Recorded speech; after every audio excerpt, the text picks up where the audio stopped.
Welcome back to the channel. So ಇವತ್ತಿನ ಈ ಒಂದು ವಿಡಿಯೋದಲ್ಲಿ ನಾನು ಸ್ಮ್ಯಾಕ್ ಡೌನ್ ಸ್ಪಾಯ್ಲರ್ ನ ತಿಳಿಸ್ಕೊಡ್ತಾ ಇದ್ದೀನಿ. ನಾನು ಈ ವಾರದ ಸ್ಮ್ಯಾಕ್ ಡೌನ್ ಸ್ಪಾಯ್ಲರ್ ನ ತಿಳಿಸ್ಕೊಡ್ತಿಲ್ಲ, ಬದಲಿಗೆ ಮುಂದಿನ ವಾರದ ಸ್ಮ್ಯಾಕ್ ಡೌನ್ ಸ್ಪಾಯ್ಲರ್ ನ ತಿಳಿಸ್ಕೊಡ್ತಾ ಇದ್ದೀನಿ. ಈ ಶನಿವಾರ ಬರುವಂತಹ smack down live smack down ಆಗಿ ನಮಗೆ ನೋಡೋದಕ್ಕೆ ಸಿಗುತ್ತೆ. ಬಟ್ ಮುಂದಿನ ವಾರದ smack down pre taped episode ಆಗಲಿದೆ. ಯಾಕಂದ್ರೆ ಡಬ್ಲ್ಯೂ ಅವರು ಎಲ್ಲಾ ಸೂಪರ್ ಸ್ಟಾರ್ಸ್ ಗಳಿಗೂ ಕೂಡ ಹಾಲಿಡೇನ ಕೊಟ್ಟಿದ್ದಾರೆ ಅಂತಾನೆ ಹೇಳ್ಬೇಕು.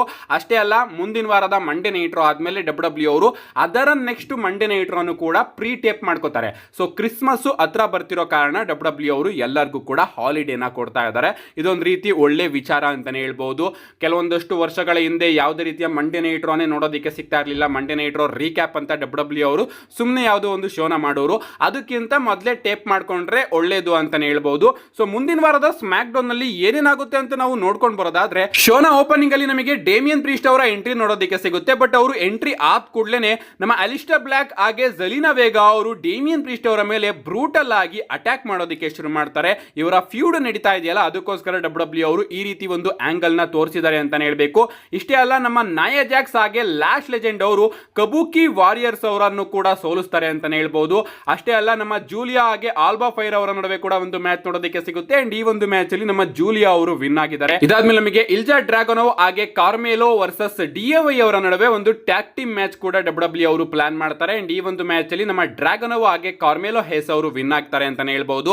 ಅಂಡ್ ಶೋನ ಮೈನ್ ಇವೆಂಟ್ ಅಂತ ಅನ್ಕೋತೀನಿ ಪ್ರಾಬಬ್ಲಿ ಇದು. ಶೋನ ಮೈನ್ ಇವೆಂಟ್ ಅಲ್ಲಿ ನಮಗೆ ಡಬ್ಲ್ಯೂ ಟ್ಯಾಗ್ ಟೀಮ್ ಚಾಂಪಿಯನ್ಶಿಪ್ ಗೆ ವೈಡ್ 6 ಹಾಗೆ MFT ಅವರ ನಡುವೆ ಒಂದು ಟ್ಯಾಗ್ ಟೀಮ್ ಮ್ಯಾಚ್ ನೋಡೋದಕ್ಕೆ ಸಿಗುತ್ತೆ. ಆ ಕಡೆಯಿಂದ ನಮ್ಮ ಜೋ ಗೇಸಿ ಹಾಗೆ ಡೆಕ್ಸ್ಟರ್ ಲೂಮಿಸ್ ಅವರು ಮ್ಯಾಚ್ ಆಡೋದಕ್ಕೆ ಹೇಳಿದ್ರೆ, ಈ ಕಡೆ ನಮ್ಮ ಜೆಸಿ ಮ್ಯಾಟಿಯೋ ಹಾಗೆ ಟೋಂಗಾಲೋ ಅವರು ಮ್ಯಾಚ್ ಆಡೋದಕ್ಕೆ ಹೇಳಿದ್ದಾರೆ. ಬಟ್ ಈ ಒಂದು ಮ್ಯಾಚ್ ಅಲ್ಲಿ ಯಾವುದೇ ರೀತಿಯ ರಿಸಲ್ಟ್ ಬರೋದಿಲ್ಲ. ಯಾಕಂದ್ರೆ ಈ ಒಂದು ಮ್ಯಾಚ್ ನೋ ಫಿನಿಶ್ ಇಂದ ಎಂಡ್ ಆಗುತ್ತೆ ಅಂತಾನೆ ಹೇಳ್ಬಹುದು. ಒಂದು ಬ್ರಾಲ್ ನಮಗೆ ನೋಡೋದಕ್ಕೆ ಸಿಗುತ್ತೆ. ಅಂಡ್ ಈ ಒಂದು ಬ್ರಾಲ್ ಅಲ್ಲಿ ನಮ್ಮ MFT ಅವರು ರಿಂಗ್ ನ ಲೀವ್ ಮಾಡ್ತಾರೆ.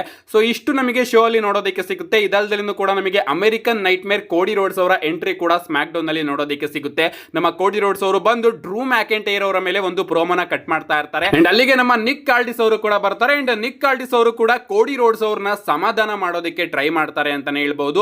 ಸೊ ಇಷ್ಟು ವಿಚಾರಗಳು ಕೂಡ ನಮಗೆ ಮುಂದಿನ ವಾರದ ಸ್ಮ್ಯಾಕ್ ಡೌನ್ ನಲ್ಲಿ ನೋಡೋದಕ್ಕೆ ಸಿಗುತ್ತೆ. ಈ ವಾರದ ಸ್ಮ್ಯಾಕ್ ಡೌನ್ ನಲ್ಲಿ ಅಲ್ಲ, ನಮ್ಮ ಕೋಡಿ ರೋಡ್ಸ್ ಅವರ ಫುಟೇಜಸ್ ಗಳನ್ನು ಕೂಡ ನೀವು ಇಲ್ಲಿ ನೋಡ್ತಾ ಇರಬಹುದು. ನಮ್ಮ ನಿಕ್ ಕಾರ್ಡಿಸ್ ಅವರು ಬಂದು ಕೋಡಿ ರೋಡ್ಸ್ ಅವರಿಗೆ ಸಮಾಧಾನ ಮಾಡುವಂತಹ ವಿಚಾರ ಕೂಡ ನಮಗೆ ಸ್ಮ್ಯಾಕ್ ಡೌನ್ ನಲ್ಲಿ ನೋಡೋದಕ್ಕೆ ಸಿಗುತ್ತೆ. ನೋಡೋದಕ್ಕೆ ಅಷ್ಟೊಂದೇನು ಇಂಟ್ರೆಸ್ಟಿಂಗ್ ಅಂತ ಅನಿಸ್ತಾ ಇಲ್ಲ. ಅದೇ normal typical boring smack down ಅಂತ ಅನ್ಸುತ್ತೆ. ನೋಡೋಣ ಗೈಸ್, ಆ ಸೆಗ್ಮೆಂಟ್ ಅಲ್ಲಿ ನಮ್ಮ ಕೋಡಿ ರೋಡ್ಸ್ ಅವರು ಏನ್ ಮಾತಾಡಿದ್ರು ಅಂತ. ನಮ್ಮ ನೆಕ್ಸ್ಟ್ ಅಪ್ಡೇಟ್ ಕಡೆ ಬರೋದಾದ್ರೆ, ಇದಿರ್ತಕ್ಕಂಥದ್ದು ಮಿಕ್ ಫೋಲಿ ಅವರ ಬಗ್ಗೆ. ರೀಸೆಂಟ್ ಆಗಿ ನಮ್ಮ ಮಿಕ್ ಫೋಲಿ ಅವರು ನಾನು ಡಬ್ಲ್ಯೂ ಕಂಪನಿಯಿಂದ ಹೊರಗಡೆ ಹೋಗ್ತಾ ಇದ್ದೀನಿ ಅಂತ ಒಂದು ಸ್ಟೇಟ್ಮೆಂಟ್ ನ ಕೊಟ್ಟಿದ್ದಾರೆ. ಮಿಕ್ ಫೋಲಿ ಅವರು ಡಬ್ಲ್ಯೂ ಕಂಪನಿ ಜೊತೆ ಲೆಜೆಂಡ್ಸ್ ಗಳ ಕಾಂಟ್ರಾಕ್ಟ್ ಅಲ್ಲಿ ಇದ್ದಾರೆ ಅಂತಾನೆ ಹೇಳ್ಬೇಕು. ಲೆಜೆಂಡ್ಸ್ ಗಳಿಗೆ ಅಂತಾನೆ ಡಬ್ಲ್ಯೂ ಅವರು ಒಂದು ಕಾಂಟ್ರಾಕ್ಟ್ ನ ಆಫರ್ ಮಾಡಿಕೊಂಡು ಆಗಾಗ ಶೋ ಅಲ್ಲಿ ಅಪಿಯರೆನ್ಸ್ ನ ಕೊಡೋದಕ್ಕೆ ಅವರನ್ನ ಕರೆಸ್ತಾ ಇರ್ತಾರೆ. ಬಟ್ ಈಗ ನಮ್ಮ ಮಿಕ್ ಫೋಲಿ ಅವರು ಹೇಳ್ತಾರೆ, ನನ್ನ ಡಬ್ಲ್ಯೂ ಲೆಜೆಂಡ್ ಕಾಂಟ್ರಾಕ್ಟ್ ಜೂನ್ ತಿಂಗಳಲ್ಲಿ ಎಂಡ್ ಆಗ್ತಾ ಇದೆ. ಅದಾದ್ಮೇಲೆ ನಾನು ಈ ಒಂದು ಕಂಪನಿ ಜೊತೆ ಮತ್ತೊಮ್ಮೆ ಸೈನ್ ಆಗೋದಿಲ್ಲ. ನಿಜವಾಗ್ಲೂ ಈ ಒಂದು ಕಂಪನಿ ಮೇಲೆ ನನಗೆ ರೆಸ್ಪೆಕ್ಟ್ ಇದೆ. ಬಟ್ ಈಗ ಡೊನಾಲ್ಡ್ ಟ್ರಂಪ್ ಅವರು ಅಧಿಕಾರದಲ್ಲಿ ಇದ್ದಾರೆ. ಅಂಡ್ ಈ ಒಂದು ಕಂಪನಿ ಡೊನಾಲ್ಡ್ ಟ್ರಂಪ್ ಅವರ ಜೊತೆ ಸಿಕ್ಕಾಪಟ್ಟೆ ಕ್ಲೋಸ್ ಅಲ್ಲಿ ಇದೆ. ಅದು ನನಗೆ ಇಷ್ಟ ಆಗ್ತಾ ಇಲ್ಲ. ಅಂಡ್ ಆ ಒಂದು ರೀಸನ್ ಇಂದ ನನಗೆ ಈ ಒಂದು ಕಂಪನಿಯಲ್ಲಿ ಇರೋದಕ್ಕೆ ಇಷ್ಟ ಆಗ್ತಾ ಇಲ್ಲ ಅಂತ ನಮ್ಮ ಮಿಕ್ ಫೋಲಿ ಅವರು ಡಬ್ಲ್ಯೂ ಕಂಪನಿಯಿಂದ ಹೊರಗಡೆ ಹೋಗ್ತಾ ಇದ್ದಾರೆ. ಅಂಡ್ ಇನ್ನ ಅವರು ಯಾವುದೇ ರೀತಿಯ ಶೋ ಅಲ್ಲಿ ಅಪಿಯರೆನ್ಸ್ ಕೂಡ ಕೊಡೋದಿಲ್ವಂತೆ, ಅಟ್ಲೀಸ್ಟ್ ಡೊನಾಲ್ಡ್ ಟ್ರಂಪ್ ಅವರು USA ಪ್ರೆಸಿಡೆಂಟ್ ಆಗಿರೋ ತನಕ. ನಮ್ಮ ನೆಕ್ಸ್ಟ್ ಅಂಡ್ ಫೈನಲ್ ಅಪ್ಡೇಟ್ ಕಡೆ ಬರೋದಾದ್ರೆ, ಇದಿರ್ತಕ್ಕಂಥದ್ದು ಕ್ರಿಸ್ ಜೆರಿಕೋ ಅವರ ಬಗ್ಗೆ. ನಿಮಗೆ ಗೊತ್ತಿರಬಹುದು, ಕ್ರಿಸ್ ಜೆರಿಕೋ ಅವರ ಕಾಂಟ್ರಾಕ್ಟ್ ಇದೇ ತಿಂಗಳಲ್ಲಿ ಎಂಡ್ ಆಗ್ತಾ ಇದೆ. ಅಂಡ್ ಮುಂದಿನ ತಿಂಗಳು ಅವರು ಡಬ್ಲ್ಯೂ ಗೆ ರಿಟರ್ನ್ ಆಗಬಹುದು ಅಂತ ಸಿಕ್ಕಾಪಟ್ಟೆ ರೂಮರ್ಸ್ ಗಳು ಬರ್ತಾ ಇದೆ. ಡಬ್ಲ್ಯೂ ಅವರು ಈಗಾಗಲೇ ಕ್ರಿಸ್ ಜೆರಿಕೋ ಅವ್ರಿಗೋಸ್ಕರ ಒಂದು ರಿಟೈರ್ಮೆಂಟ್ ಸ್ಟೋರಿ ಲೈನ್ ಕೂಡ ಹೇಳಿದ್ದಾರೆ ಅಂತಾನೂ ಕೂಡ ಅಪ್ಡೇಟ್ ಗಳು ಬರ್ತಾ ಇದೆ. ಬಟ್ ಈ ಕಡೆ ನಮ್ಮ ಕ್ರಿಸ್ ಜೆರಿಕೋ ಅವ್ರನ್ನ ಕೇಳಿದ್ರೆ, ನಮ್ಮ ಕ್ರಿಸ್ ಜೆರಿಕೋ ಅವರಿಗೆ ಈಗಲೇ ರಿಟೈರ್ಡ್ ಆಗೋದಕ್ಕೆ ಇಷ್ಟ ಇಲ್ವಂತೆ. ಸೊ ಅವರು ಡಬ್ಲ್ಯೂ ಅಲ್ಲಿ ಇನ್ನೂ ಕೂಡ ಕೆಲವೊಂದಷ್ಟು ಅಚೀವ್ಮೆಂಟ್ಸ್ ಗಳನ್ನ ಮಾಡ್ಬೇಕಂತೆ. ಗೊತ್ತಿಲ್ಲ ಅದೆಂತ ಅಚೀವ್ಮೆಂಟ್ಸ್ ಅಂತ. ಒಟ್ಟಿನಲ್ಲಿ ಕ್ರಿಸ್ ಜೆರಿಕೋ ಅವರಿಗೆ ಇಷ್ಟು ಬೇಗ ರಿಟೈರ್ಡ್ ಆಗೋದಕ್ಕೆ ಇಷ್ಟ ಇಲ್ವಂತೆ ಅಂತ ಅಪ್ಡೇಟ್ ಗಳು ಬರ್ತಾ ಇದೆ. ಆ ಕಡೆ ಡಬ್ಲ್ಯೂ ಅವರು ಅವ್ರಿಗೋಸ್ಕರ ರಿಟೈರ್ಮೆಂಟ್ ಕಾಂಟ್ರಾಕ್ಟ್ ನ ರೆಡಿ ಮಾಡ್ಕೊಂಡಿದ್ದಾರೆ. ಬಟ್ ಈ ಕಡೆ ಕ್ರಿಸ್ ಜೆರಿಕೋ ಅವರು ರಿಟೈರ್ಡ್ ಆಗೋದಕ್ಕೆ ಇಷ್ಟ ಪಡ್ತಾ ಇಲ್ಲ. ಸೊ ಪ್ರಾಬಬ್ಲಿ ಸ್ವಲ್ಪ ಟೈಮು ಡ್ರ್ಯಾಗ್ ಮಾಡಬಹುದು ಅಂತ ಅನ್ಕೋತೀನಿ. ಅಂಡ್ ಮುಂದಿನ ವರ್ಷದಷ್ಟೊತ್ತಿಗೆ ನಮ್ಮ ಕ್ರಿಸ್ ಜೆರಿಕೋ ಅವರ ರಿಟೈರ್ಮೆಂಟ್ ಪ್ಲಾನ್ ಆಗಬಹುದು. ಒಟ್ಟಿನಲ್ಲಿ ಇವರು ಡಬ್ಲ್ಯೂ ಕಂಪನಿಗೆ ರಿಟರ್ನ್ ಆಗೋದಂತೂ ಕೂಡ ಪಕ್ಕ.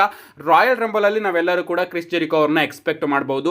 ನೋಡೋಣ ಗೈಸ್, ಕ್ರಿಸ್ ಜೆರಿಕೋ ಅವರು ಡಬ್ಲ್ಯೂ ಗೆ ಬಂದ್ರೆ ನಿಜವಾಗ್ಲೂ ಕೂಡ ಒಂದು ರೀತಿ ವಿಂಟೇಜ್ ಡಬ್ಲ್ಯೂ ನಾವು ನೋಡ್ದಂಗೆ ಆಗುತ್ತೆ. ಯಾಕಂದ್ರೆ ಅವರ ಪ್ರೋಮೋ ಆಗಿರ್ಬೋದು, ರೆಸ್ಲಿಂಗ್ ಆಗಿರ್ಬೋದು, ಎಲ್ಲದೂ ಕೂಡ ಅದೇ ರೀತಿ ಇರುತ್ತೆ. ಅಂಡ್ ಸ್ಟೋರಿ ಲೈನ್ ಅಲ್ಲಿ ಅವ್ರನ್ನ ನೋಡೋದಕ್ಕೆ ಸಿಕ್ಕಾಪಟ್ಟೆ ಕಾಯ್ತಾ ಇದ್ದೀನಿ ನಾನು. ನಿಮ್ಗೆ ಅನಿಸುತ್ತೆ ಇದ್ರ ಬಗ್ಗೆ ನಿಮ್ಮ ಅನಿಸಿಕೆನ ಕಮೆಂಟ್ ಮಾಡಿ ಅಂತ ಹೇಳ್ತಾ, see you guys in my next video.